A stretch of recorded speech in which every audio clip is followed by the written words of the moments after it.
My YouTube channel took 96 hours to make and paid me $412. The side hustle, I was too embarrassed to mention at parties, took 2 hours and paid me $310. I tracked every single hour for 90 days, and the results broke how I thought about good side hustles. If you've ever tracked your time against your income on a side hustle, you already know the gap can be brutal. I ran a 90-day experiment logging every hour across my hustles, then kept going and added 2 more. The pattern that emerged wasn't about hustle culture or grinding harder. It was almost the opposite. The 5 things that kept paying me were the 5 things I actively avoided bringing up in conversation.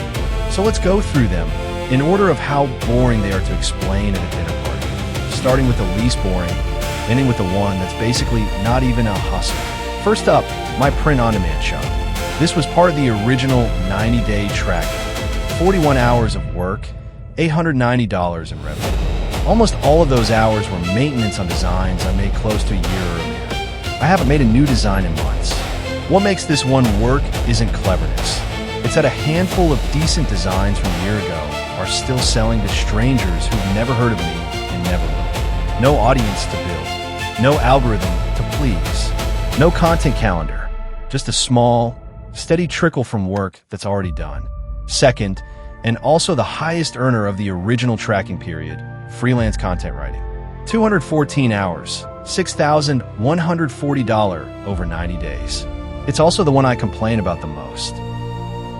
It's emails, drafts, revisions, client calls on repeat. There's no story here.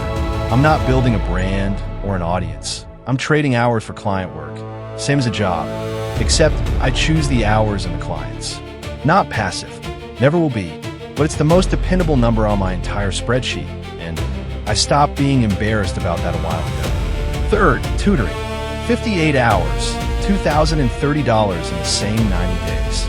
That works out to roughly $35 an hour, the highest hourly rate of anything I track. And it's the one I most often try to talk myself out of doing more of. It's just me, a whiteboard app, and a teenager who'd rather be anywhere else. Nothing about it is interesting to describe, but demand barely moves. Parents need algebra help and essay feedback whether the algorithm is having a good month or not. Boring, steady demand mattered more than anything else I was optimizing for. Fourth, one I added after the original tracking ended, selling digital templates. A handful of budgeting spreadsheets and a couple of Notion templates made over a few weekends, listed once.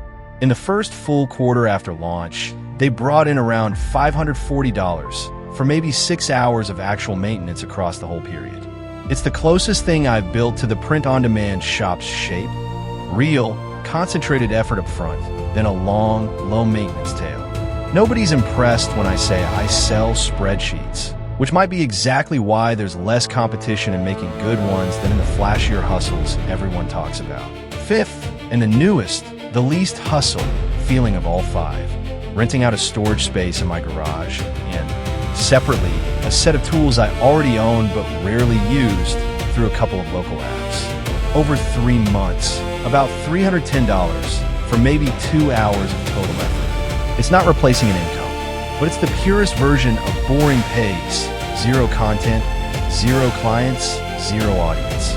Just things I already had sitting and used, generating a small amount of money for almost. Here's the pattern across all 5. None of them make a good thumbnail. None have a dramatic growth story or a how I did it hook.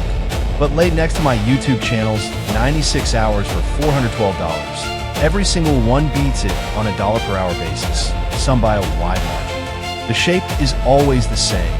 A real chunk of upfront effort, done once or in a short burst, followed by a long stretch where maintenance stays small and the income doesn't. The exciting hustles, the ones built around an audience or an algorithm, tend to demand almost as much ongoing effort as they took to start. Forever, I'm not walking away from this channel. I still like making it, and I think it's the one asset here with real long-term upside if I stick with it long enough. But I stopped assuming interesting to talk about and worth my time were the same thing. And these 5 boring, forgettable hustles are the reason my numbers actually work.